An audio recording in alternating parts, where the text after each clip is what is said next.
Hello, my name is Lucy Dale and I'm a fourth year medical student studying at Barts. I hope you're all staying well and safe at home or wherever you are during these very, very strange times. But today I'm going to be going through a short case surrounding the complications of COPD.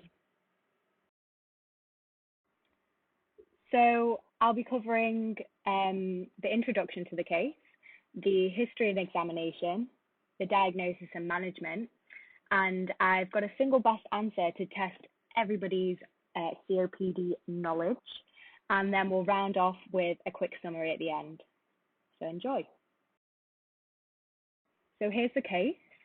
You are the GP trainee working at a practice, and you have been called to do a home visit to see Mrs. Robbins, an 82-year-old lady. From the notes, you can see that she has been complaining of shortness of breath.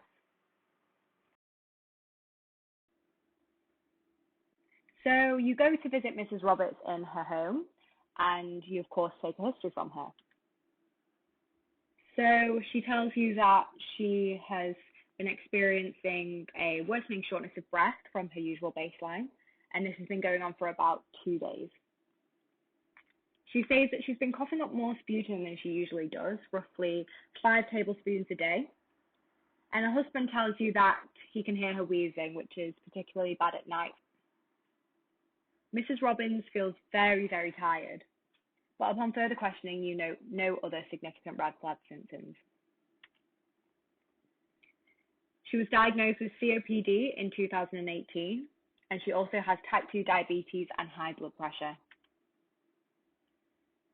From Mrs. Robbins' notes and medications, you find that she's been prescribed tiotropium, which is a long-acting beta antagonist, 2 puffs once a day via a spirivit inhaler, and she also takes amlodipine 5 milligrams once a day for her blood pressure and metformin 500 milligrams once a day for her diabetes. However, on questioning about Mrs. Robbins about these medications, it's revealed that she actually only takes 1 puff of the tiotropium once a day, as she was never told how many puffs she should do and assumed it should only be 1. She has no known drug allergies. However, she is a current smoker. She smokes 20 cigarettes a day, making her have a 40-pack year, and she's retired. She's normally able to do her ADLs, and she enjoys gardening with her husband. However, she's been unable to do that over the past few days because of her symptoms. She has no significant family history. On examination, she looks well at rest. Her temperature is 38.0, which is a little bit high. Her blood pressure is 130/84.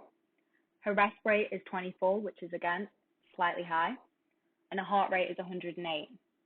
Her SATs are also 92, which you find out is normal for her. She has a barrel-shaped chest, and you can hear bilateral wheezing and reduced air movements on auscultation of her chest. Her heart sounds are normal, and her abdomen is soft non-tender, and she has no swelling of the calf. When you ask Mrs. Robbins to demonstrate how she uses her inhaler, she closes her lips around the mouthpiece appropriately. However, then she takes a rapid, shallow breath and then releases her breath after a few seconds. And that's something to consider. So here's just a picture of a normal chest in comparison to a barrel-shaped chest, which Mrs. Robbins has. And as you can see, there is a significant increase in the AP and lateral diameter. And this is essentially to allow more air entry into the chest to help her breathe better because of a COPD. So when we're thinking about the differential diagnosis in these cases, so I put 2 main things on here. I think it's pretty clear from the history that this is probably an acute on chronic COPD exacerbation. And if we had to go with the odds, it's most likely going to be viral. However, it could potentially also be a bilateral community-acquired pneumonia. However, given Mrs. Robbins' presentation, she's not got that high of a fever. You can't hear any crackles on her lungs. So I would say that's much less likely. So if we're going with the exacerbation side of things, then the management of this would be within a primary care setting, prednisolone 30 milligrams orally for 7 to 14 days, and then we can review her afterwards. I think another important point that we want to address is Mrs. Robbins' inhaler technique and compliance. We need her to know that she needs to take a deep breath in rather than a shallow breath, and she needs to hold that for a much longer time. So I would also offer to book her in with the nurse practitioner just to clarify any queries that she might have, and also maybe consider using a spacer if she's having difficulties with the current inhaler. And then I think one very, very important point that we need to bring up with Mrs. Robbins is her smoking. Now, I know that she's 82 and she's been smoking for many, many years, but it's always very important to bring this up with her, as smoking is her biggest risk factor and most likely the biggest trigger for her future exacerbations, which will, of course, reduce her quality of life. So here is a single best answer question for you guys to think about. Which vaccinations should be offered to every COPD patient in primary care? Mense and pneumococcal, influenza and pneumococcal, rotavirus and influenza, or HPV and influenza? So I'll give you guys a couple of seconds to think.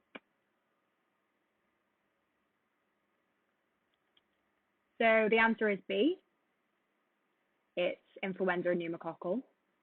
So according to the NICE guidelines, influenza vaccine should be given annually, and the pneumococcal vaccine should be given to every COPD patient over the age of 65, which is most of them, and to any younger patients with COPD who have a significant comorbidity.